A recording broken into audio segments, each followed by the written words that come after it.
Something unusual just happened inside the United States Department of Justice, and most Americans have no idea because this was very quietly put out.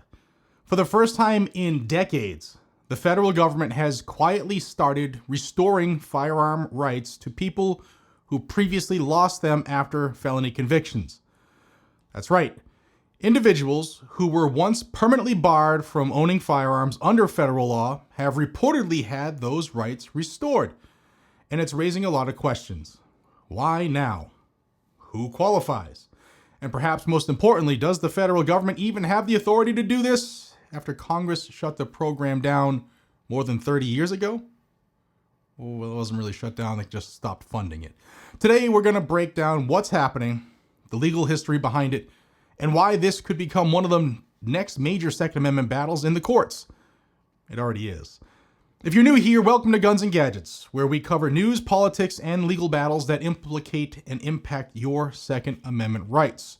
The goal here is simple: to break down complicated legal and political issues so that everyday Americans understand exactly what's happening with their constitutional rights. So if you care about the Constitution and staying informed, make sure you subscribe to Guns and Gadgets and turn on the notifications so you don't miss an update. I do 2 videos a day, so if you're not seeing them every day, if you are subscribed and have that bell rung, then come to the channel directly, youtube.com/@gunsgadgets. Let's get into this. The controversy here centers around a little-known federal process involving firearm rights restoration. Under federal law, people convicted of certain crimes are prohibited under 18 U.S.C. 922G from possessing firearms for the rest of their lives. For decades, that prohibition has effectively been permanent.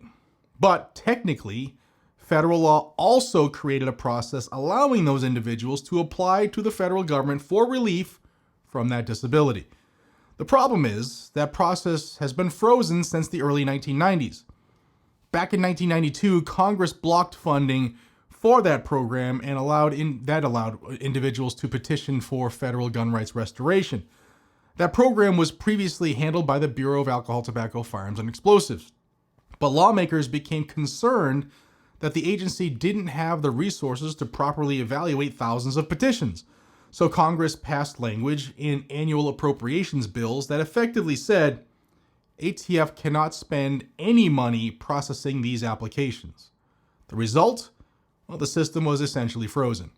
And for more than 3 decades, the federal government simply stopped reviewing petitions.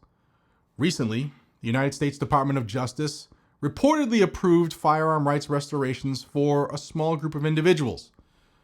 Reports say that the DOJ just quietly published that 22 people have had their gun rights restored through this process.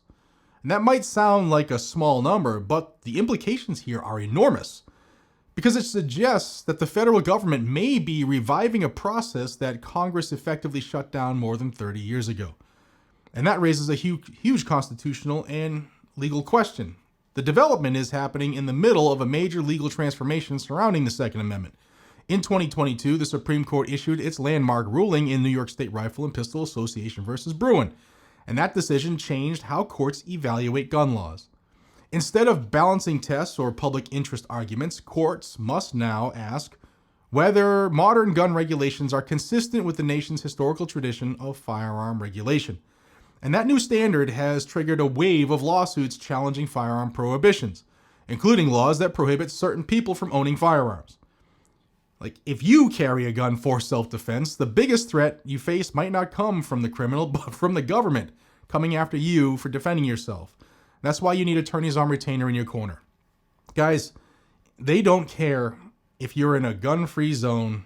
They don't care if your gun's not on the roster. They don't care if your permit's expired or if you even have a permit at all. They just care that you have a right to self-defense. Attorneys on Retainer is backed by Attorneys for Freedom, which is the only national law firm that focuses exclusively on self-defense cases. That's all they do. They are ready to stand between you and the system that's often stacked against gun owners who defend themselves.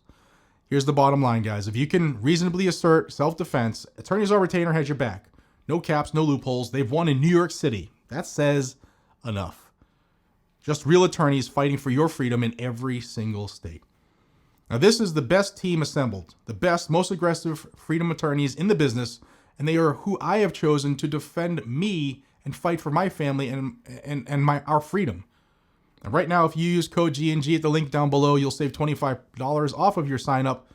And thank you to the entire AOR and AFF team. Now, back to this story, because this is truly something to pay attention to. One of the biggest legal battles right now involves federal laws that prohibit certain categories of people from possessing firearms. They include felons, people convicted of domestic violence, individuals under restraining orders, and certain non-citizens. And several federal courts have already begun reviewing whether some of these prohibitions survive the Browns standard.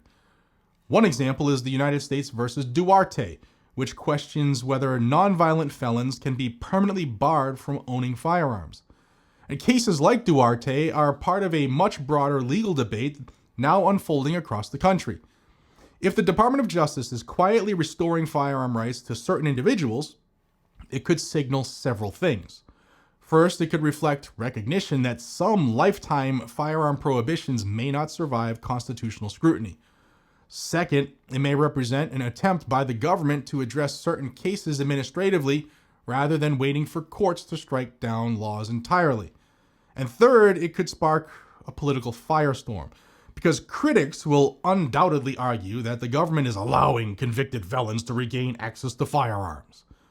Supporters, on the other hand, argue that lifetime bans for nonviolent offenses might violate constitutional rights.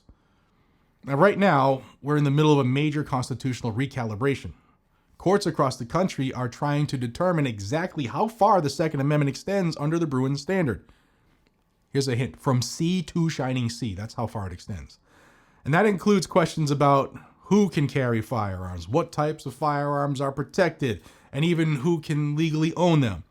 And if the courts begin striking down lifetime prohibitions for certain offenses, the federal government may be forced to rethink how those laws are structured.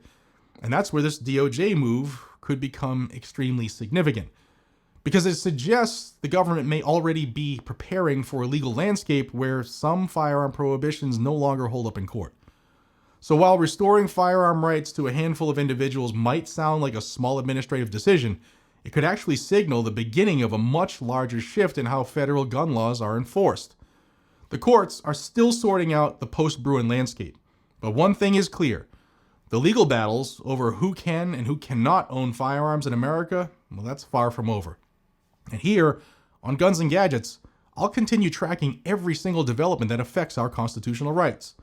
If you found this breakdown helpful, hit the subscribe button, share the video, and drop a comment below telling me what you think about the federal government restoring the gun rights in these cases. Thank you so much for watching. Thank you for your support. Stay safe, stay armed, and stay free. I'll see you on the next one. Take care.